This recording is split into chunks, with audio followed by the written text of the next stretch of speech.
नमस्कार प्यारे साथियों, स्वागत करते हैं हम आप सभी का अपने इस यूट्यूब चैनल पर।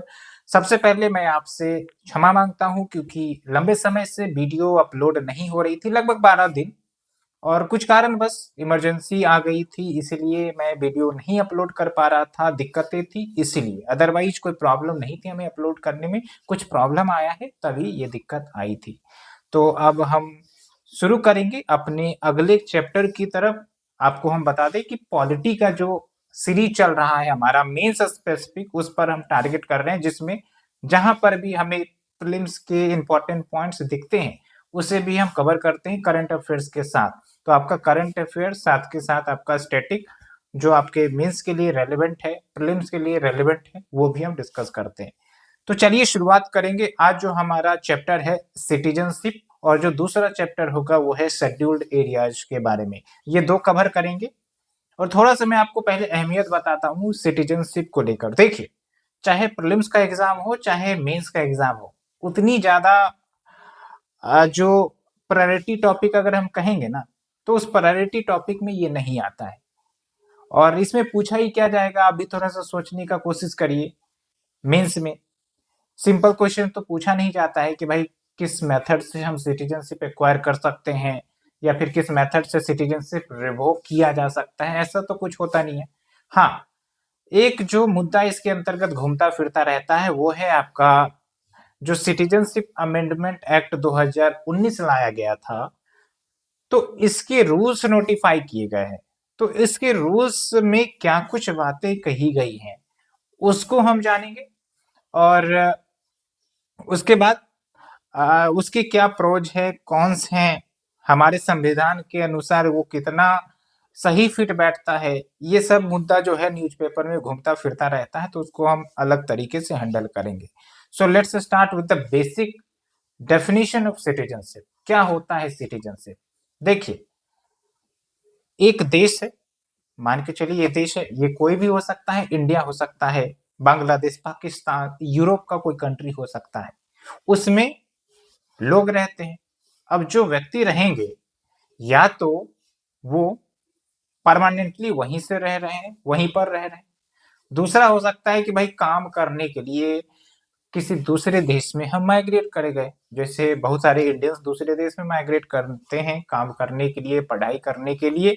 तो क्या इसमें सिटीजन्स कौन कहलाते हैं? इसमें सिटीजन्स वो कहलाएँगे जिनका लीगल रिलेशन बंधा हुआ है उस देश के साथ। जैसे आप हैं, हम हैं, तो हमारा लीगल रिलेशन बंधा हुआ है अपने इस भारत देश के साथ। कोई यूरोपियन व्यक्ति आकर और बोलेगा कि भाई मैं भी इस देश का सिटीजन हूँ तो हो जाएगा क्या? नहीं होगा क्योंकि लीगल रिकॉग्निशन नहीं है, लीगल रिलेशन बंधा हुआ नहीं है। भले ही वो रेसिडेंट हो सकता है, सिटीजन नहीं होगा। तो सिटीजन होना क्या बेनिफिट प्रदान करता है? पहली बात तो ये कि भाई अगर आप सिटीजन हैं तो आपको एक सिटीजनशिप का रिकॉग्निशन मिल गया कि हाँ, हम इस देश के नागरिक हैं, हम भारत देश के नागरिक हैं, हम किसी दूसरे कंट्री के देश के नागरिक हैं, पाकिस्तान के नागरिक हैं, बांग्लादेश के नागरिक हैं या श्रीलंका के नागरिक हैं। ये रिकॉग्निशन मिल जाता है। दूसरी बात कि बहुत सारे बेनिफिट्स मिलते हैं सिटीजनशिप जब आता है, सिटीजन्स रिकॉग्निशन मिलती है, वोट देने का अधिकार, आपको अपने लीडर चुनने का अधिकार मिलता है। उसके साथ-साथ मूलभूत अधिकार भी मिलती है, फंडामेंटल राइट्स मिलती हैं। और क्या मिलता है? गवर्नमेंट बहुत सारी स्कीम्स, योजनाएँ लेकर आती हैं, ठीक है? जो आपके बेरोज़गार हैं, उनके लिए भी रोज़गार उनके लिए योजनाएँ आती हैं। जो बूढ़े-बुजुर्ग हैं, उनके लिए भी योजनाएँ आती हैं, जैसे जो आपका हेल्थ योजना है, आयुष्मान भारत ले लीजिए, पेंशन योजना आ जाता है, ठीक है? तो ये सब किसे मिलती है? फॉरेनर्स को? नहीं, सिटीज़न्स को। उसके साथ-साथ आप देखिए, आप जो कॉन्स्टिट्यूशनल पद पर जाना चाहते हैं, किसी कॉन्स्टिट्यूशनल पद यानी कि प्रेसिडेंट हो गया, गवर्नर हो गया या फिर यूपीएससी क्वालीफाई करके आप ब्यूरोक्रेट्स बनेंगे, तो यहाँ पर भी क्या है, संवैधानिक बॉडी है और जनरली आप देखते हैं कि जो संवैधानिक बॉडी होता है, उसमें इंडियन सिटीजन्स की रिक्वायरमेंट होती है। तो ये है बेनिफिट अगर कोई व्यक्ति इंडियन सिटीजन या फिर किसी दूसरे देश का सिटीजन है तो उसको उस देश में वो बेनिफिट मिलेगा। बहुत सारे फंडामेंटल राइट्स फॉरेनर को इंडिया में नहीं मिलते हैं। कौन कौन से फंडामेंटल राइट्स जो इंडियंस को अवेलेबल है, फॉरेनर्स को अवेलेबल नहीं है? तो आप देखेंगे आर्टिकल 15 है, 16 है, 19 है, 29 है और 30 है। ये सब जो अधिकार हैं वो इंडियंस एक्सक्लूसिव है, फॉरेनर्स को नहीं मिलते हैं। तो ये कुछ एज बेनिफिट मिल गया हमें, ठीक है। तो ये आपको ध्यान रखना है, ओवरव्यू आपको ध्यान रखना है कि देखिए कैसे सिटीजनशिप गवर्न होती है। तो बात हो क्या, अब थोड़ा सा कॉन्स्टिट्यूशनल प्रोविजंस की तरफ चलते हैं। तो जो कॉन्स्टिट्यूशनल प्रोविजन है, आप देखिए यहाँ पर जो हमारा पार्ट 2 है संविधान का, उसमें सिटीजनशिप की बात कही गई है। और उसमें से आप देखेंगे कि जो आर्टिकल 5 से लेकर आर्टिकल 11 है, आर्टिकल 5 से लेकर आर्टिकल 11, तो ये बेसिकली सिटीजनशिप से जुड़े प्रावधान को बताता है कि सिटीजनशिप किसे मिलेगा, किस तरीके से एक्वायर किया जा सकता है, और सिटीजनशिप पर भविष्य में लॉ बनाना है, कानून बनाना है, तो वो कौन बना सकता है? क्या लेजिस्लेचर बनाएगा या फिर पार्लियामेंट बनाएगा? कौन बनाएगा? तो ये सब बातें आपको इन 6 आर्टिकल में दिए गए हैं, जो एक एक करके हम देखेंगे। लेकिन मैंने आपको फिर से बताया कि उतना ज्यादा डीप में नहीं जाना है। प्रीलिम्स में भी काफी कम फ्रीक्वेंसी में क्वेश्चन आते हैं, तो बस एक जो तरीका होता है कि हाँ भाई कैसे एक्वायर किया जाता है और कैसे टर्मिनेट होता है, तो वो सब देख लेंगे। बस ऐसे ही करके आपको मूव ऑन कर जाना है। तो मेंस में भी आपको ऐसे ही करना है। एक मुद्दा जो गर्म रहता है वो है आपका जो अभी रिसेंट में नोटिफाई हुआ है रूल्स सिटीजनशिप का, उसको हम देखेंगे, ठीक है। तो आप देखिए कि पहली बात कि एक तो संविधान ने कुछ सिटीजनशिप को एक्वायर करने की मूलभूत बातें बताई गई थी कि भाई अगर संविधान लागू होने से पहले अगर कोई इंडिया में रहा था, ठीक है, तो वो इंडियन सिटीजनशिप कहलाएगा, ऐसा कुछ था। वो प्रीलिम्स में हम कभी सीरीज जब चलाएंगे पॉलिटी की तो देख लेंगे डिटेल से, अभी हम उतना ज्यादा डिटेल में नहीं जा रहे हैं। लेकिन बाकी क्या है, अब भाई आज अगर कोई सिटीजनशिप लेना चाहेगा या फिर 4 साल बाद लेना चाहेगा या फिर 3 साल पहले किसी ने लिया होगा, तो फिर कोई कानून तो होगा ना सिटीजनशिप को देने के लिए। प्रोसेस क्या रहेगा, कुछ तो एक प्रकार से लीगल फ्रेमवर्क या प्रोसेस होगा। तो अधिकार किसे दिया गया है, तो वो अधिकार मतलब सिटीजनशिप से जुड़े मुद्दे को गवर्न करने का, चेंज करने का, अमेंड करने का जो भी अधिकार दिया गया है वो पार्लियामेंट को दिया गया है। पहली बात तो ये ध्यान रखना, स्टेट लेजिस्लेचर को कोई अधिकार नहीं है कि वो सिटीजनशिप में चेंज कर दे। इसलिए तो आप देखेंगे कि हमारे देश में एक देश और एक नागरिकता है, ठीक है। भले ही डोमिसाइल वाला सिस्टम है कि हाँ आप कौन से स्टेट के हैं तो उस स्टेट का आपका अगर बर्थ है तो आपको कुछ रिजर्वेशन स्टेट के एम्प्लॉयमेंट में मिल जाता है, वो अलग बात हो गई। लेकिन नागरिकता तो एक ही है, एक देश और एक नागरिकता। इस बात से आप सहमत होंगे। और इसी बात पर आप हमें बताइए कि यूएस में क्या सिस्टम चलता है, एक देश दो नागरिकता चलती है या फिर एक देश एक नागरिकता चलती है? तो थोड़ा सा आप सोचिए, अपने दिमाग को खोलिए और कोशिश करिए कि जिस भी टाइप से हम क्वेश्चन आपसे पूछते हैं तो उसको आप जवाब देते चलते। ओके, तो मैंने आपको बता दिया है कि पार्लियामेंट के पास अधिकार है सिटीजनशिप से जुड़े मैटर पर कानून बनाने का। और आप देखेंगे कि 1955 में, और ईयर भी आप देखिए 1950 में आपका संविधान लागू हो गया था। तो भाई संविधान लागू होने के बाद क्या सिटीजनशिप का प्रोसेस हो तो उसके लिए तो कानून बनाना था, तो किसने बनाया? पार्लियामेंट ने बनाया। और कानून का नाम क्या है? Citizenship act 1955। ओके, और इस एक्ट में सिटीजनशिप एक्वायर करने के 5 तरीके बताए गए थे। एक तो है बर्थ, यानी कि जन्म के आधार पर, इसके अपने नियम है, हम ज्यादा डिटेल में नहीं जाएंगे लेकिन थोड़ा थोड़ा हम देखेंगे, ठीक है। एक तो बाय बर्थ है, बाय डिसेंट है यानी कि वंशज खून का रिश्ता ऐसा कुछ होता है। उसके बाद रजिस्ट्रेशन वाला हो गया, फिर नेचुरलाइजेशन हो गया, यहाँ पर आप देखिए, फिर इनकॉर्पोरेशन ऑफ टेरिटरी हो गया। तो ये आपके 5 तरीके हो गए। और इसे टाइम टू टाइम चेंज भी किया गया है, जो कट ऑफ डेट होता है वो चेंज किया गया है। जैसे आप देखिए 1986, 2003 और अभी रिसेंट में 2019 में अमेंड किया गया था, तो उसे भी हम देखने वाले हैं। तो इतना कवर हो गया, आपको बेसिक अंडरस्टैंडिंग समझ में आ गई होगी। अब हम चलते हैं ओवरसीज सिटीजनशिप ऑफ इंडिया के बारे में। देखिए, ये जो ओवरसीज सिटीजनशिप होती है वो एक्चुअल में क्या है कि ओसीआई कार्ड होल्डर भी कहते हैं। तो ये इंडियन ऑरिजिन होते हैं, ये इंडियन सिटीजन नहीं होते।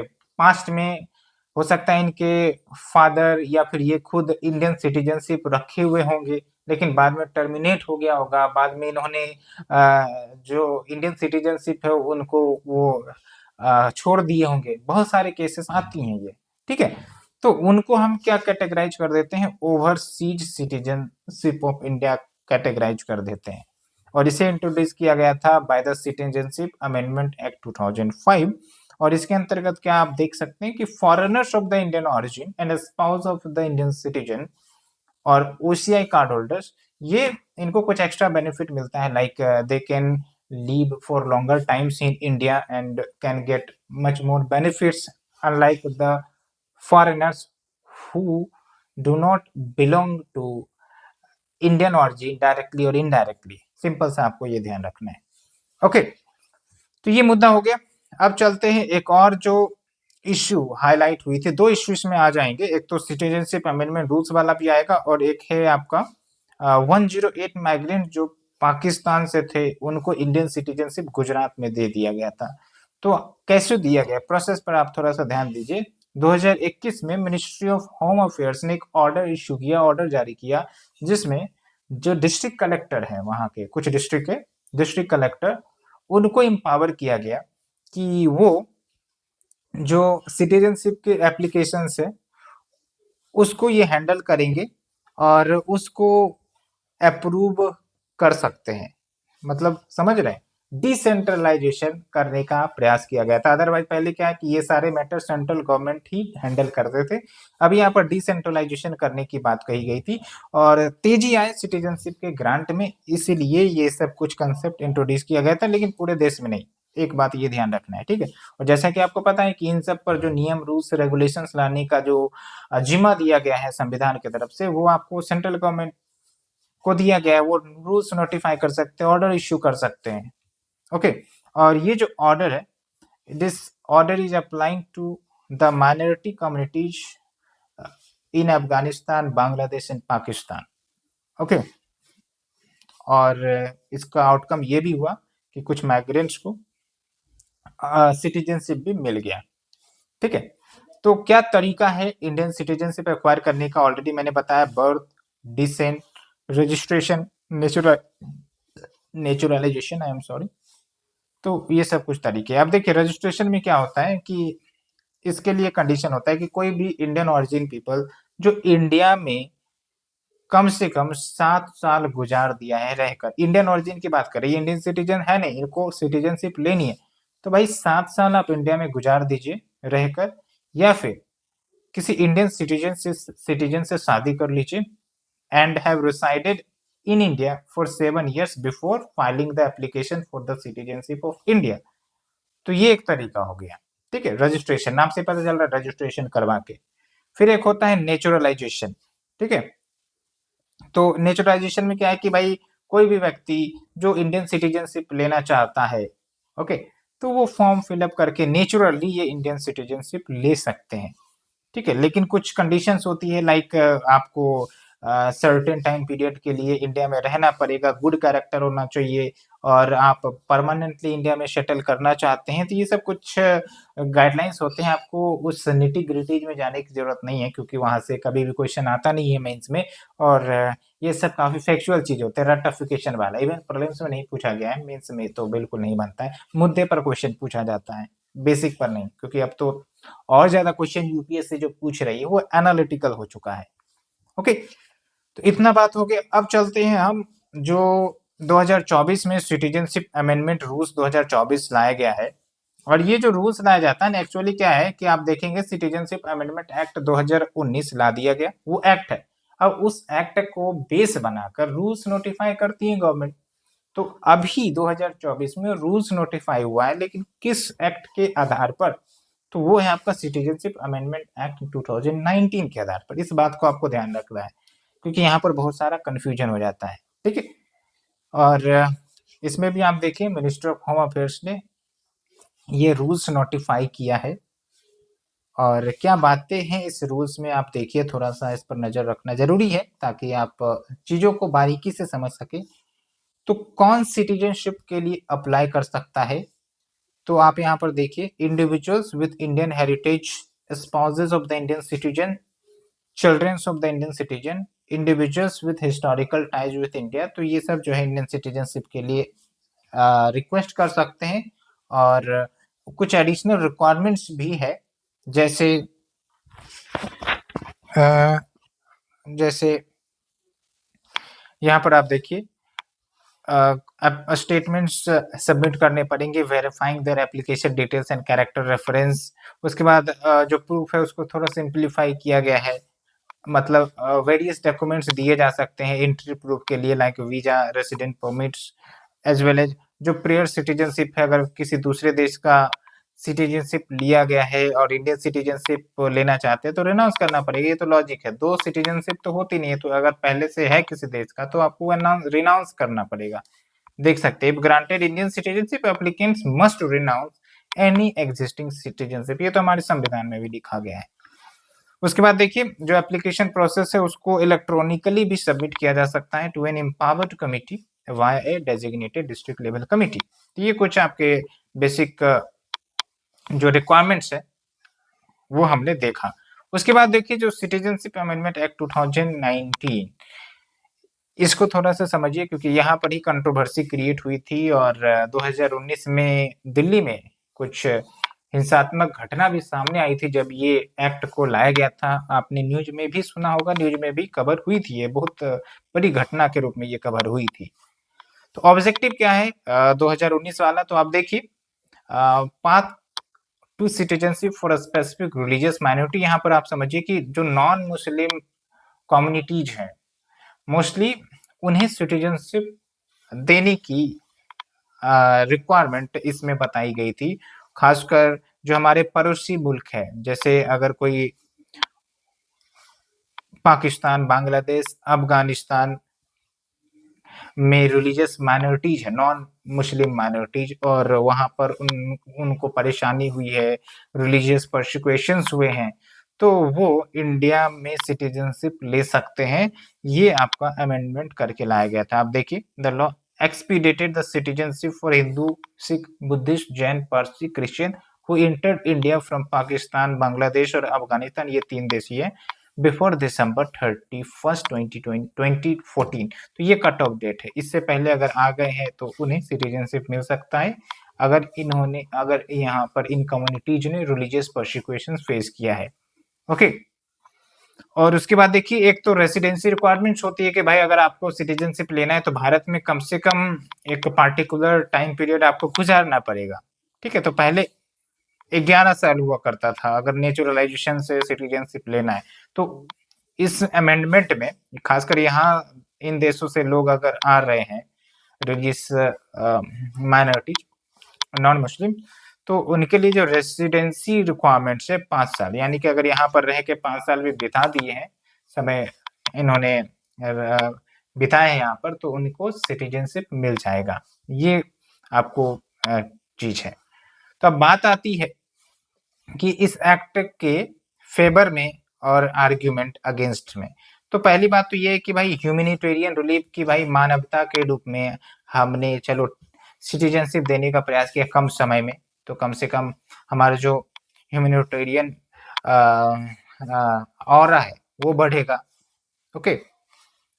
उसके बाद है डिस्टिंग्विशिंग इमिग्रेंट्स, यानी कि यहाँ पर क्या है कि एक तरफ इलीगल इमिग्रेंट्स भी बहुत सारे आने लग जाते हैं। ठीक है, तो भाई इलीगल इमिग्रेंट्स भी एक बहुत बड़ी समस्या है, और दूसरी तरफ अगर लीगल इमिग्रेंट्स आते भी हैं और उनको सिटीजनशिप लेना है और वो नहीं ले पाते हैं, तो कम से कम इस प्रक्रिया से जो लीगल इमिग्रेंट्स है उनको सिटीजनशिप मिल सकता है, एक रास्ता मिल जाएगा कि हाँ भाई अगर आपने इतना समय गुजारा है तो आपको मिल जाएगा सिटीजनशिप। तो the act aims to identify and provide legal path for refugee while managing illegal immigration.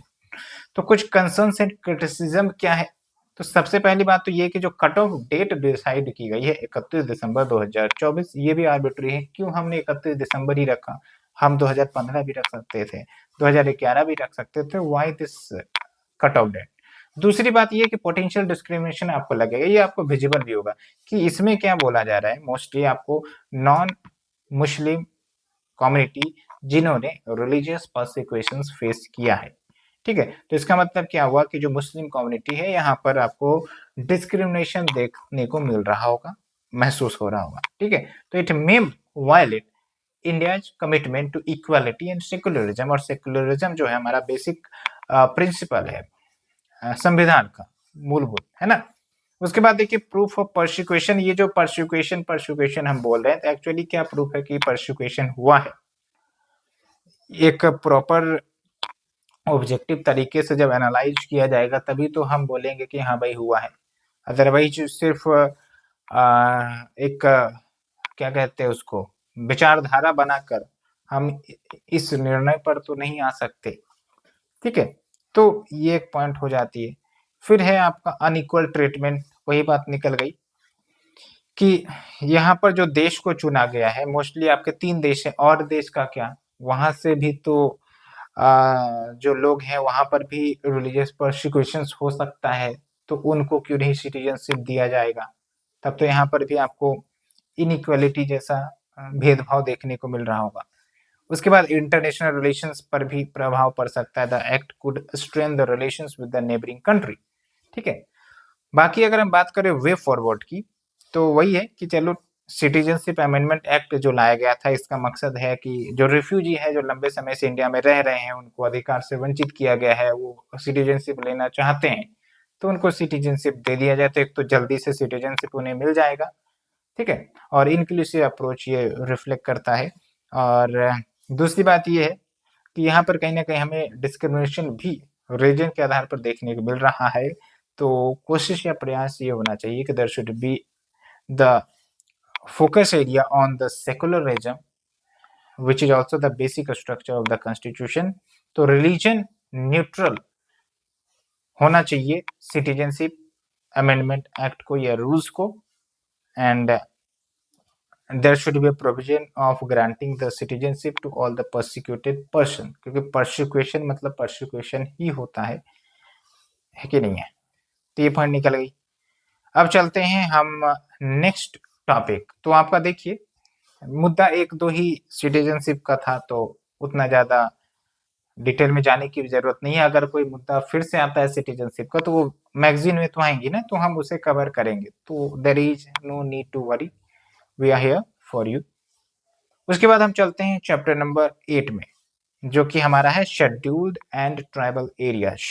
अभी हमने सिटीजनशिप देखा, सिटीजनशिप के पूरे जो भी मुद्दे हैं उसको हमने देखा। अब आते हैं कि हमारे देश में, अब ये बात हमारे देश की होगी, ठीक है। हमारे देश में हमारे ही लोग कुछ आइसोलेटेड लोकेशन पर रहते हैं, कुछ आइसोलेटेड कल्चर में रहते हैं। आइसोलेटेड कल्चर का मतलब ये होगा कि ये अपने कल्चर में घुले मिले हुए हैं और इनको बाहर से उतना प्रभाव नहीं पड़ने देना चाहते हैं। ये जिस भी कल्चर में अपने हैं उसमें संतुष्ट हैं, और इसीलिए संविधान ने इनके अधिकारों को सुरक्षित करने के लिए प्रावधान भी किया है कि भाई इन्हें डिस्टर्ब ना करो। ये एबोरिजिनल्स है, मतलब शुरुआत से ही ये उस लोकेशन में, उस कल्चर में रह रहे हैं, तो इनको डिस्टर्ब नहीं करना चाहिए, इनके कल्चर के साथ इंटरफेयर नहीं करना चाहिए। तो कुछ ऐसा कंसेप्ट आपको मिलेगा।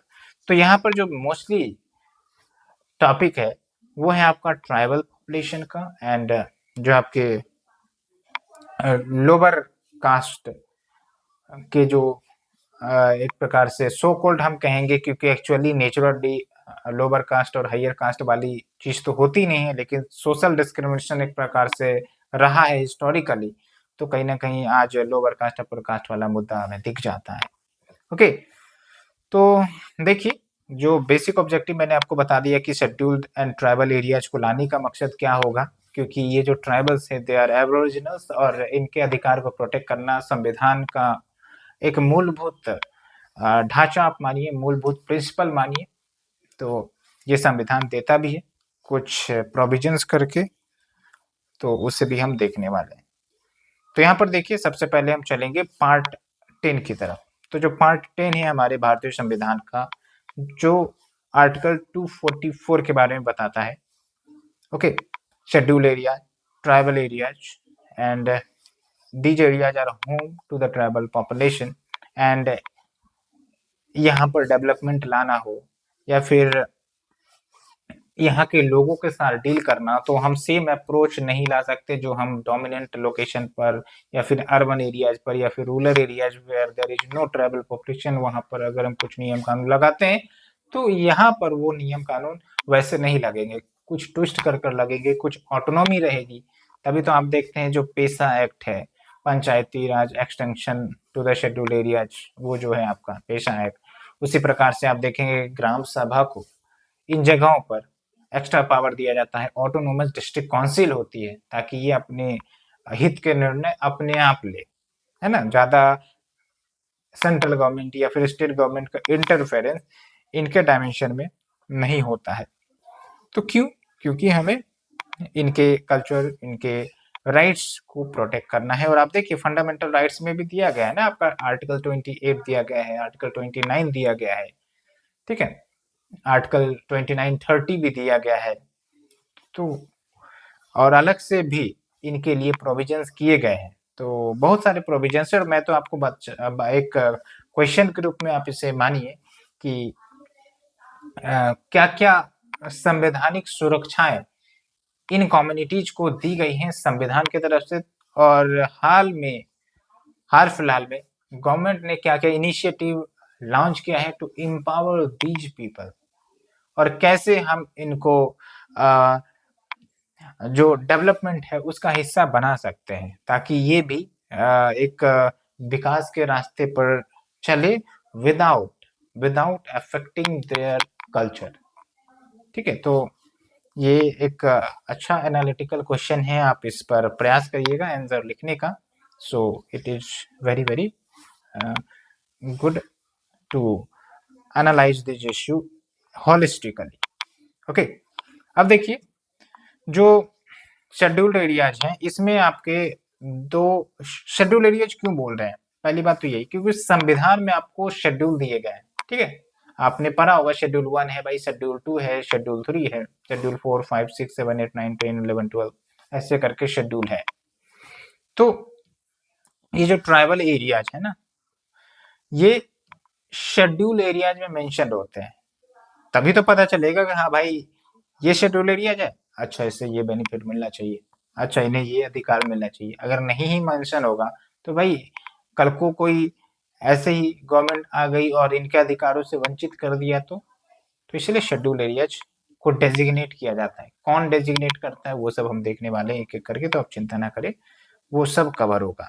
ओके, तो देखिए आप यहाँ पर schedule areas, these are the regions with significant tribal population. They are given special provisions for self-governance and cultural protection under the 5th schedule. अब 5th schedule में आप समझिए कि कैसे याद रखना है, कितने स्टेट आते हैं, 5 into 2 कर देंगे तो 10 स्टेट आते हैं। ठीक है, मोस्टली अगर हम स्टेट को गिनाएं आपको तो आप देखेंगे कि झारखंड आ जाता है, ठीक है, फिर छत्तीसगढ़ आ जाता है, मध्य प्रदेश आ जाता है, राजस्थान आता है, गुजरात और महाराष्ट्र और भी कुछ राज्य आते हैं। मतलब मेन लैंड वाला जो स्टेट है वो आपको शेड्यूल 5 में देखने को मिलेंगे। फिर शेड्यूल 6 क्या है भाई, तो शेड्यूल 6 में आप देखेंगे जो नॉर्थ ईस्टर्न स्टेट है उसमें से जो आपके MMTA हैं, ऐसे करके ट्रिक याद रखेंगे, मेघालय, मिजोरम, त्रिपुरा, असम, ये जो 4 स्टेट है इनके लिए शेड्यूल 6 लाया गया है। ठीक है, और भी अंदर बहुत सारे प्रोविजंस है, वो भी हम एक एक करके देखेंगे, तो ऐसे आपको ध्यान रखना है। ठीक है, तो शेड्यूल एरियाज क्या हो गया, they are given special provisions for self governance and cultural protection under the 5th schedule. और अगर हम बात करें ट्राइबल एरियाज की, तो आप देखिए जो आपके 6th शेड्यूल वाले हैं जिसमें आपके MMTA वाला रीजन है, which are administered by the central or state government with a focus on the tribal welfare. Okay, तो 6th शेड्यूल जो है वो MMTA यानी कि मेघालय, मिजोरम, त्रिपुरा, असम में जो आपके ट्राइबल एरिया जाते हैं उनको गवर्न करता है। तो पहले हम 5th शेड्यूल देखते हैं, उसके बाद हम देखेंगे आगे क्या कुछ चीजें हैं। तो अगर हम बात करें 5th शेड्यूल की, तो ये वो एरियाज हैं जिनको स्पेशल ट्रीटमेंट दिया जाता है because of the aboriginal nature of the people as well as they have faced historically social and economic challenges. Okay, and इसीलिए इनको एडिशनल सपोर्ट दिया जाता है। जैसे आप समझिए कि कोई बच्चा है, अब उसको भाई 200 मीटर का रेस दौड़ना है और कोई उससे बड़ा है, उसको भी 200 मीटर का रेस दौड़ना है। तो भाई बच्चा और बड़े में तो अंतर है ना, ताकत का अंतर है। तो भाई हमें एक्स्ट्रा पुश देना पड़ेगा ना बच्चे को, तो एक्स्ट्रा एज देना पड़ेगा। वही चीज होता है कि भाई ये जो एरियाज है ना काफी ज्यादा पीछे हैं और डेवलपमेंट हुई नहीं है, साथ के साथ ये अपने कल्चर से बहुत ज्यादा लगाव रखते हैं, तो इनके कल्चरल ऑटोनॉमी को भी रखना जरूरी है। तो इसलिए जो है डेजिग्नेट कर दिया जाता है फिफ्थ शेड्यूल के रूप में, ठीक है। और एडिशनल फंड, एडिशनल पैसे स्कीम सब चलाए जाते हैं, वो सब चीजें। ओके, तो क्या की फीचर्स हैं शेड्यूल एरियाज के एडमिनिस्ट्रेशन का? तो एक तो ये है कि आइडेंटिफाइंग शेड्यूल एरियाज। देखिए, the president has the authority to designate specific area as schedule area. President को अथॉरिटी, ये ध्यान रखना है आपको, ठीक है। किस फैक्टर पर? और ये फैक्टर कोई संविधान में नहीं लिखा गया, आई थिंक कि लोकुर कमिटी के ग्राउंड पर ये शायद जो रिकमेंडेशन दिया गया है लोकुर कमिटी ने ही बताया है। एक बार कंफर्म आपको करना होगा, वैसे मैं आपको डिस्क्रिप्शन में बता दूंगा चेक करके। लोकुर कमिटी है, मुझे ध्यान नहीं आ रहा है, अब इतनी सारे फैक्ट्स हैं तो थोड़ा सा इधर उधर हो जाता है, लेकिन जहां तक मुझे याद आ रहा है लोकुर कमिटी होगा। अभी आप चेक कर लीजिए, चेक करके आप थोड़ा सा कमेंट में पिन डाउन भी कर देंगे तो बहुत सारे स्टूडेंट्स को मदद मिल जाएगी, ठीक है। तो क्या ग्राउंड है? एक तो हाई ट्राइबल पॉपुलेशन होना चाहिए, जियोग्राफिकल कंडीशंस यानी कि जियोग्राफिकली भाई वो काफी ज्यादा रिमोट है या फिर पहाड़ी क्षेत्र है, वो सब भी हो सकता है, जिसके कारण जो इकोनॉमी है वो प्रभावित हो जाती है। उसके बाद एडमिनिस्ट्रेटिव यूनिट देख लीजिए, the area should be a viable administrative unit like district block. उसके बाद इकोनॉमिक डिस्पैरिटी, इकोनॉमिकली ये डिसएडवांटेज्ड है as compare to the surrounding region. तो एक तो ये हो गया कि भाई शेड्यूल एरियाज को हमने आइडेंटिफाई किया based on certain count.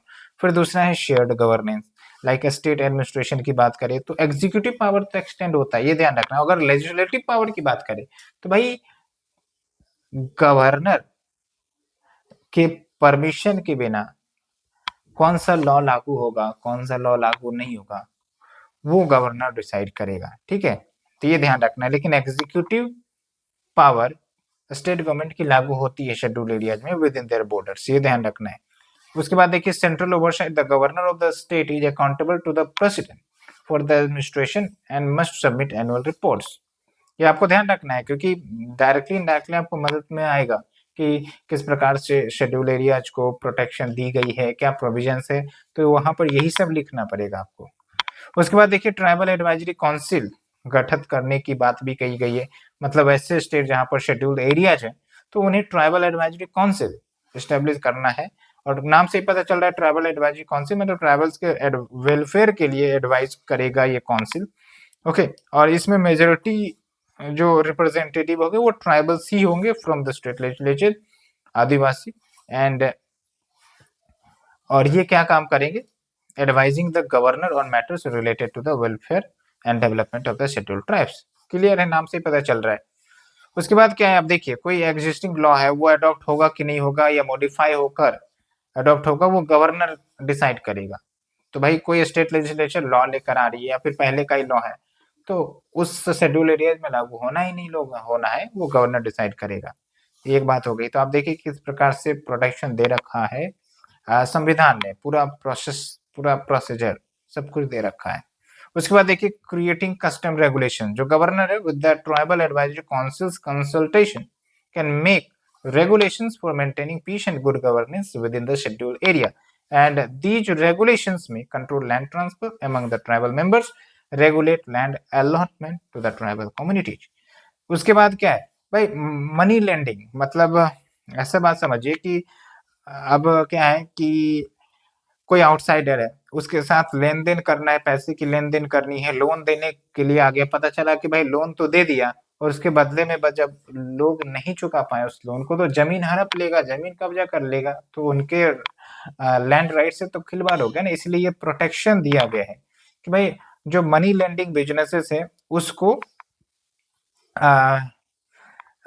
Deal करने के लिए यहाँ पर आपको ग्राम सभा को भी पावर दिया गया है, ठीक है। उसके बाद देखिए, ओवरराइड द एग्जिस्टिंग सेंट्रल और द स्टेट लॉज, बहुत सारे हैं। पेशा एक्ट 1996, ये तो मैंने आपको बताया, वो 5th शेड्यूल में एप्लीकेबल है।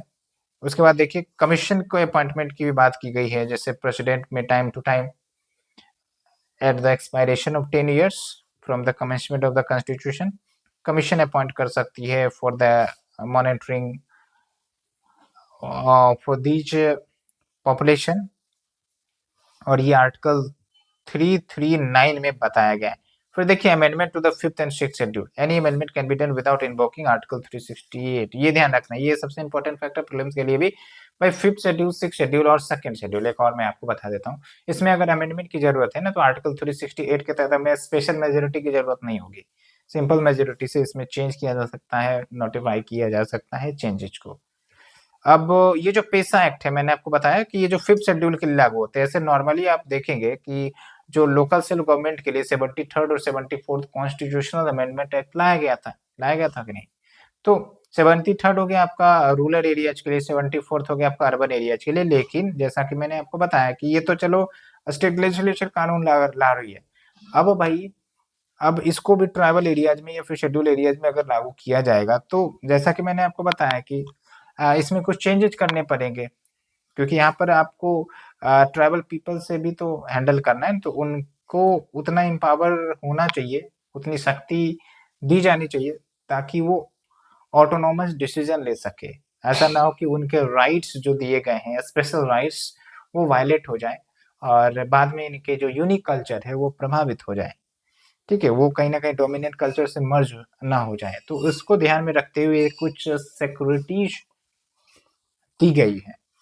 ओके, लेकिन चैलेंजेस भी हैं। देखिए क्या चैलेंजेस हैं टू द पेशा इम्प्लीमेंटेशन। तो एक तो लिमिटेड रिसोर्सेस, और लिमिटेड रिसोर्सेस में हमेशा एक चीज आती है और वो है आपका 3F वाला चैलेंज। 3F वाले में क्या है भाई, पैसे की भी दिक्कत होती है, फंक्शंस लिमिटेड होता है, फंक्शनरीज भी लिमिटेड हो जाती है। एक तो पैसा वाला हो गया, पावर बहुत कम है और पावर दिया जाना चाहिए, और जिसे दिया गया है वो उस पावर को कितना इफेक्टिवली यूज कर पा रहा है, कितना जुडिशियली यूज कर पा रहा है, वो भी तो एक मायने रखता है ना। तो ये सब जो है ये पेशा के इम्प्लीमेंटेशन हिंडर करता है। फिर देखिए ब्यूरोक्रेटिक हर्डल्स आ गया।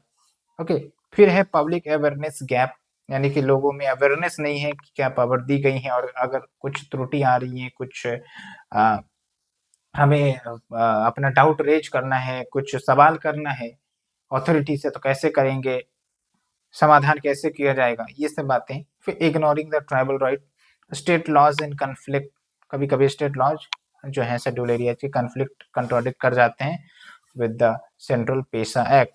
फिर देखिए डुप्लीकेशन ऑफ एफर्ट्स, यानी कि ऑलरेडी बहुत सारे कानून थे फिर से ये ला दिया गया, तो duplication like land acquisition act reiterate the patient provisions, तो it can create confusion as well. उसके बाद देखिए वे फॉरवर्ड की बात करें तो एक तो रिप्रेजेंटेटिव्स को एम्पावर करिए, ट्रेनिंग प्रोग्राम चलाए जा सकते हैं फॉर द इलेक्टेड ऑफिशियल्स, तो उसकी कैपेसिटी बिल्ट अप होगी और वो और अच्छे से लीड कर सकेंगे एडमिनिस्ट्रेशन को और हैंडल कर पाएंगे वेरियस इश्यूज को। उसके बाद अवेयरनेस क्रिएट करना है, ट्राइबल राइट्स को सपोर्ट करने की जरूरत है, कहीं पर भी अगर ट्राइबल राइट्स का वायलेशन हो रहा है तो जो आपके सिविल सोसाइटी है, एक्टिव एजेंसीज है, वो कहीं ना कहीं मुद्दे को रेज कर सकते हैं और राइट बेस्ड अप्रोच को प्रमोट किया जा सकता है to protect the rights of the tribal community. फिर पेशा को इफेक्टिवली जुडिशियली इंप्लीमेंट करने का प्रयास किया जाए। उसके बाद रिसोर्स मैनेजमेंट, ये भी है। बाकी गवर्नमेंट इनिशिएटिव्स की बात करें तो एक तो है आपका फॉरेस्ट राइट एक्ट 2006, उसके बाद है वान बंधु कल्याण योजना। ठीक है, this welfare scheme seeks to uplift the tribal people and improve the quality of the tribal students education. फिर एक तो और भी आया ना, बहुत सारे स्कीम है वैसे, जैसे PM जनमान योजना है, फिर स्कॉलरशिप इनिशिएटिव दिए जाते हैं, और रिजर्वेशन का भी कंसेप्ट है एजुकेशनल इंस्टीट्यूशन में या फिर जॉब्स में। तो बहुत सारे इनिशिएटिव्स हैं, बट अभी भी इनका जो रिप्रेजेंटेशन है, पॉलिटिकल रिप्रेजेंटेशन या फिर इकोनॉमिकली अगर हम देखें इनका योगदान, तो बड़ा ही वीक है। तो इसीलिए प्रयास है कि इनके रिप्रेजेंटेशन को, चाहे इकोनॉमिक हो, पॉलिटिकल हो या फिर सोशल अपलिफ्टमेंट हो, वो सब किया जाए। और एक बात ध्यान रखना है कि ये कोई ज़रूरी नहीं कि अगर इकोनॉमिक अपलिफ्टमेंट हो रहा है किसी लोअर कास्ट का, ठीक है, तो उसका जो है सोशल अपलिफ्टमेंट भी हो जाए, क्योंकि डिस्क्रिमिनेशन बहुत ही हिस्टोरिकल होता है। तो चलिए, ये तो मैंने SC/ST वाले में चले गए, वहाँ पर शेड्यूल कास्ट वाला में मैं चला गया था, लेकिन एक्चुअली यहाँ पर जो बात हो रही है वो ट्राइबल पीपल के लिए बात हो रही है। तो ये कीवर्ड आप देख लीजिए, schedule areas, tribal advisory council, पेशा और सेल्फ गवर्नेंस राइट्स। अब आते हैं हम 6th शेड्यूल में। जैसा कि मैंने 5th शेड्यूल के बारे में बता दिया, जो आपके मेनलैंड में कुछ स्टेट्स आते हैं, उसके अंतर्गत जो आपके शेड्यूल एरियाज आते हैं उनके लिए ही ये। अब जो हम चलेंगे वो 6th शेड्यूल वाले एरियाज में चलेंगे, जिसमें आपके 4 स्टेट्स के सर्टेन रीजन्स आते हैं, ठीक है। और कैसे याद रखना है आपको उन स्टेट्स के नाम, मैंने आपको बताया है, प्रीलिम्स में भी बहुत बार ये क्वेश्चन पूछा गया है। MMTA करके ट्रिक है, वैसे याद रखेंगे। तो जो ट्राइबल एरियाज है in the 4 north eastern states of Assam, Meghalaya, Tripura, Mizoram, तो उस एरिया को ये कवर करता है। अब सवाल ये भी उठता है कि क्यों स्पेशल अरेंजमेंट किया गया है फॉर दीज एरिया। एक तो यही कि भाई डिस्टिंक्ट कल्चरल आइडेंटिटी, बस वही चीजें बताई जा रही है, बस घुमा फिरा कर इसको अलग से फ्रेमवर्क दे दिया गया है, काम तो वही हो रहा है। तो देखिए, डिस्टिंक्ट कल्चरल आइडेंटिटी है, यूनिक आइडेंटिटी है, different from the other tribes, like बहुत सारे जो मेनलैंड एरिया में ट्राइब्स हैं, जैसे झारखंड के बहुत सारे ट्राइब्स हैं, MP के हो गए, वो सब मेन पॉपुलेशन में इंटीग्रेट हो गए हैं, एसिमिलेट हो गए हैं, मिक्स हो गए हैं, कल्चरल मिक्स हो गया है। लेकिन इस जगह के, इस रीजन के जो ट्राइबल पॉपुलेशन है, यहाँ जो है अभी भी इनके जो कल्चर्स है यूनिक है, और ये अपने कल्चर्स को भी प्रोटेक्ट करके रखे हुए हैं। और अभी आप देखिए कि ये जो पूरा मुद्दा चल रहा है मणिपुर वायलेंस को लेकर, कहीं न कहीं वो एक फ़ियर के ही कारण है कि भाई हमारा जो अधिकार है वो ट्राइब छीन लेगा, या फिर वो वाला जो हमारा अधिकार छीन लेगा। इसी सब मुद्दे के कारण पूरा वायलेंस हमें देखने को मिल रहा है, ठीक है। तो ये चीज़ हो गई। उसके बाद है प्रोटेक्टिंग द कल्चरल रूट्स, एक ही बात है, बस घुमा-फिरा कर बात बोली गई है। अब बात करते हैं क्या फीचर्स है एडमिनिस्ट्रेशन का 6 शेड्यूल एरियाज़ को लेकर। एक तो ये है कि गवर्नर को यहाँ पर काफ़ी ज़्यादा पावर दी गई है।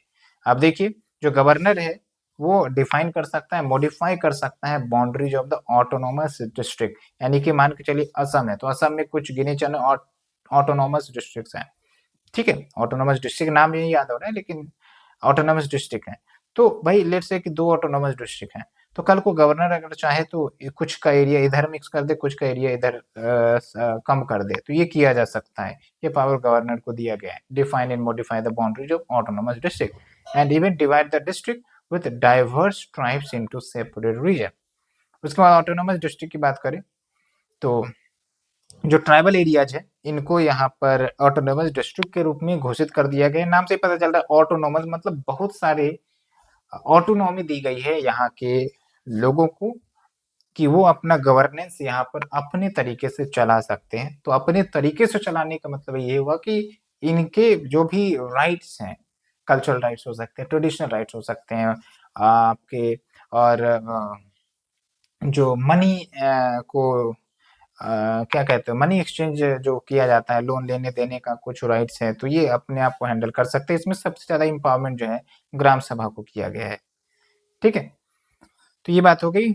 आप देखिए autonomous district, each of which has autonomous district council, तो जो ऑटोनॉमस डिस्ट्रिक्ट है उसको गवर्न करने के लिए ऑटोनॉमस डिस्ट्रिक्ट काउंसिल क्रिएट किया जाता है। और जो ऑटोनॉमस डिस्ट्रिक्ट काउंसिल है इसमें 30 मेंबर होते हैं, जो 26 है वो इलेक्टेड होते हैं और 4 जो है नॉमिनेटेड होते हैं। कौन नॉमिनेट करता है? गवर्नर नॉमिनेट करते हैं 5 सालों के लिए, ठीक है। जैसे आपका पंचायती राज इलेक्शन 5 सालों का होता है, सिमिलर कंसेप्ट है यहाँ पर, ठीक है। लेकिन आप देखिए रिप्रेजेंटेशन जो हो रहा है वो वहीं के लोगों का हो रहा है, ओके।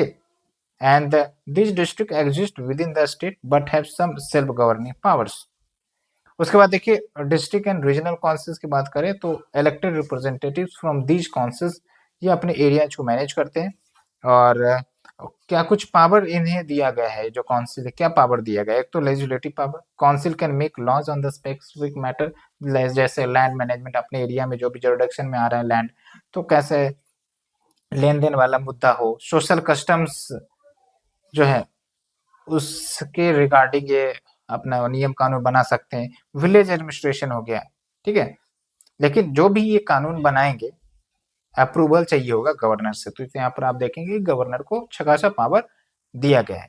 फिर जुडिशियल पावर भी, काउंसिल जो है कोर्ट्स भी स्टैब्लिश कर सकती हैं to handle the tribal disputes within the jurisdiction, और कुछ लिमिटेशंस गवर्नर सेट कर सकते हैं। ये बात है, पूरी ऑटोनॉमी तो नहीं दी जाएंगी ना, पूरी ऑटोनॉमी देने का मतलब यही हुआ कि भाई कहाँ चल गया भाई, एक सेकेंड, पूरी ऑटोनॉमी देने का मतलब ये हो गया कि कहीं ना कहीं बाद में ये इंडिपेंडेंसी की भी मांग करने लग गया, तब क्या होगा, इसलिए कुछ पावर जरूर सेंट्रल गवर्नमेंट अपने पास रखती है।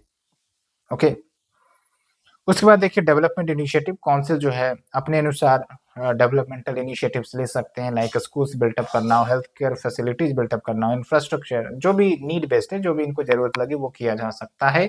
और फंडिंग वैसे स्टेट गवर्नमेंट की तरफ से भी एलोकेट किया जाता है, सेंट्रल गवर्नमेंट भी देती है, ग्रांट के रूप में दे सकती है, तो पैसे तो दिए ही जाते हैं। फिर देखिए फाइनेंशियल ऑटोनॉमी है कि भाई कलेक्ट करना है टैक्स, तो इनको इम्पावर किया गया है, किस तरीके से कलेक्ट करते हैं, ये सब पावर जो इन्हें दिया गया है। उसके बाद देखिए लिमिटेड एप्लीकेशन ऑफ लॉ, जो मेनलैंड लॉ है, लाइक सेंट्रल गवर्नमेंट के लॉ है या फिर उस स्टेट के लॉ है, ओके, तो वो लागू हो सकते हैं या नहीं लागू हो सकते हैं, ये ऑटोनोमस काउंसिल डिसाइड करती है, और उसमें मॉडिफिकेशंस भी किया जा सकता है। और गवर्नर जो है वो कमीशंस भी अपॉइंट कर सकते हैं to evaluate the administration and dissolve the council based on the recommendation, ठीक है। तो आप देखिए बहुत सारे ऑटोनोमस फंक्शंस दिए गए, और यहीं से क्वेश्चन आपको पूछा जा सकता है, इनडायरेक्टली बहुत सारे ऐसे पॉइंट्स हैं जो यूज किया जा सकता है क्वेश्चंस आंसर करने में, ठीक है। भले ही डायरेक्ट क्वेश्चन ना आए, लेकिन इनडायरेक्टली आपको क्वेश्चन मिल जाते हैं। सोशल इश्यूज में आप देखेंगे, ट्राइबल के मुद्दे में आप देखेंगे, तो आप बहुत सारे पॉइंट्स जनरेट कर सकते हैं यहाँ से। बट अब आते हैं अलग मुद्दे पर, इश्यूज और चैलेंजेस क्या है related to the 6 schedule areas. तो एक तो फाइनेंशियल ऑटोनॉमी लिमिटेड है, वो आपको 5th शेड्यूल में भी देखने को मिल गया। गवर्नर को कुछ ज्यादा पावर दी गई है, लाइक एक्सटेंसिव पावर वेस्टेड इन गवर्नर, और इससे ऑटोनोमस फंक्शनिंग जो है ऑटोनोमस डिस्ट्रिक्ट काउंसिल की, वो गड़बड़ हो सकती है, वो कहीं ना कहीं प्रभावित हो सकती है। उसके बाद uneven distribution of power, next uncertain governance, कोई टाइम फ्रेम नहीं है for reconstituting the dissolve autonomous district council, तो अनसर्टेनिटी हो जाती है, एक बार डिजॉल्व हो गया तब क्या होगा, कब कंस्टिट्यूट होगा, तो ऐसे में इलेक्शंस डिले हो जाते हैं, ऐसे में डेवलपमेंटल प्रोजेक्ट डिले हो जाते हैं, ऐसे में जो सोशल प्रोजेक्ट्स हैं वो प्रभावित हो जाते हैं, लोगों के राइट्स प्रभावित हो जाते हैं। उसके बाद डिपार्टमेंटल हैंडओवर इशू है, delays or resistance in transferring relevant department to the control of the ADCs। Under representation भी होता है, लाइक महिलाओं को रिप्रेजेंटेशन बहुत ही कम है, या फिर है भी तो कोई लीगली रिक्वायरमेंट नहीं होता है कि महिलाओं को शामिल किया ही जाए, तो ये चीज है, मतलब जेंडर इनइक्वालिटी कह सकते हैं सिंपल शब्दों में।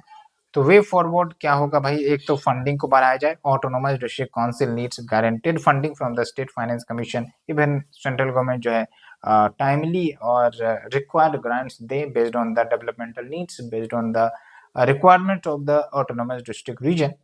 उसके बाद टाइमली इलेक्शंस होते रहने चाहिए, और जो आपके एडीसी है, यहाँ पर एक सजेशन लिख सकते हैं कि अगर एडीसी पहले डिसॉल्व हो जाती है तो 6 महीने के भीतर भीतर इसको फिर से रिकंस्टिट्यूट कर दिया जाए, ताकि गवर्नेंस फेलियर ना हो, है ना, गवर्नेंस अटक ना जाए। गवर्नमेंट होगी तभी तो गवर्नेंस होगा, गवर्नमेंट ही नहीं तो गवर्नेंस कहाँ से चलेगी। उसके बाद देखिए ट्रेडिशनल इंस्टीट्यूशंस, उसके बाद वुमेन्स एम्पावरमेंट, इसके लिए रिजर्वेशन का प्रोविजन हो सकता है भाई, महिलाओं चाहे मेन स्ट्रीम में हो चाहे इन जगहों पर हो, तो रिप्रेजेंटेशन तो इनका होना जरूरी है, क्योंकि ऐसा नहीं है कि भाई एक ऑटोनोमस डिस्ट्रिक्ट में सिर्फ पुरुषों को ही अंडर किया जाता है, महिलाएं भी तो होंगी वहां पर, महिलाओं को भी तो आवाज को उठाने के लिए कोई तो हो। उसके बाद representation for all, allocate seats in ADC and other bodies for smaller tribal communities to ensure their voice are heard। तो ये सब कुछ बेसिक बातें थी। उम्मीद करते हैं आपको समझने में उतना दिक्कत नहीं आया होगा और आज यहीं पर हम इस टॉपिक को समाप्त करते हैं। अब जो अगला चैप्टर होगा हमारा वो काफ़ी महत्वपूर्ण है, जो है आपका फेडरल स्ट्रक्चर को लेकर। आज हम इसे नहीं डिस्कस करेंगे क्योंकि ये थोड़ा लंबा चैप्टर है और थोड़ा-सा कॉम्प्रिहेंसिव स्टडी इस पर हम आपको प्रोवाइड करने वाले हैं, क्योंकि इसके 2 चैप्टर जो अभी हमने डिस्कस किया है, तो बस उसको आप जगह-जगह पर यूज़ कर सकते हैं। लेकिन ये जो चैप्टर है 9 वाला, ये तो एक प्रकार से ऐसा है कि भाई करंट वाला भी रहता है। हमेशा आप देखेंगे सेंटर स्टेट कॉन्फ्लिक्ट रहता ही है, एक तो ये बात हो गई। दूसरा ये है कि इसमें बहुत सारे प्रोविज़न संविधान ने सेंट्रल स्टेट के रिलेशंस पर दिए गए हैं, तो भी हम देखेंगे। तो आप देखिए और फेडरलिज़्म हमेशा एक मुद्दा रहता है न्यूज़पेपर में, ठीक है? तो देखना है हमें Indian federalism quasi federal nature है हमारा, क्या कुछ फीचर्स है हमारे इंडियन फेडरलिज्म के, यूनिटरी फीचर्स क्या है, challenges to Indian federalism, asymmetric federalism का कंसेप्ट क्या होता है, सेंट्रल स्टेट रिलेशनशिप पर आएंगे, कहाँ पर टसल आती है, कहाँ पर कॉपरेशन करने की जरूरत है, ये सब। और यहाँ पर देखिए कुछ इंपॉर्टेंट कमीशंस रिकमेंडेशंस ताकि सेंट्रल स्टेट कॉन्फ्लिक्ट को रिड्यूस किया जा सके, जिसमें एमएम पुंची कमीशन है, सरकारी कमीशन है, फर्स्ट एडमिनिस्ट्रेटिव रिफॉर्म्स कमीशन है, ये सब हम देखने वाले हैं। और inter state river water dispute भी आ जाएगा, ये भी आपका सेंट्रल स्टेट रिलेशन का मुद्दा ही आ जाता है। फिर आपका स्मॉलर स्टेट्स के डिमांड की बात आती है कि भाई छोटे छोटे जैसे यूपी है तो उसको डिमार्केट करके 2 स्टेट में बांटने की भी बात चलती है, ठीक है। फिर आर्टिकल 370 का मुद्दा वैसे पुराना हो गया, तो उससे हम डिस्कस नहीं करेंगे। फिर एनसीटी गवर्नमेंट ऑफ दिल्ली में जो कुछ चेंजेस किए गए थे, उसके बाद ये आपका खत्म होगा। और देखिए अब कितना सारा क्वेश्चन पूछा गया है 2023 में, 20 में, ठीक है। और उससे पहले 2 चैप्टर में अभी हमने डिस्कस किया तो वहां पर मोस्टली एक भी क्वेश्चन डायरेक्टली नहीं आया है। तो इससे ये भी पता चलता है कि कौन से चैप्टर मायने रखते हैं, अहमियत रखते हैं, ठीक है। तो एक बार आप जरूर इस क्वेश्चन को देखें और जो मैंने अभी लेक्चर आपको पढ़ाया है एक बार आप उसे ध्यानपूर्वक सुनेंगे और लिंक करिए न्यूज़पेपर से। आप न्यूज़पेपर पढ़ते होंगे तो उसे लिंक करते चले, कोई भी अगर मुद्दा आता है तो आप उसे रिवीजन जरूर करेंगे, रिकॉल जरूर करेंगे। उसके बाद हम चैप्टर 10 पर चलेंगे। तो कैसा लग रहा है आपको इनिशिएटिव, जरूर आप हमें बताएं। और thank you friends, thank you very much. थोड़ा सा डिले हुआ है वीडियो आने में, उसके लिए मैंने क्षमा भी मांगा है आपसे और कोशिश करेंगे कि जल्द से जल्द खत्म हो चैप्टर। कुछ इमरजेंसी बीच में आ जाती हैं, इसलिए बीच में बैलेंस नहीं हो पाया, अदरवाइज कोशिश तो हमारी यही थी कि आपको कवर करवाया जाए। So thank you friends, thank you very much.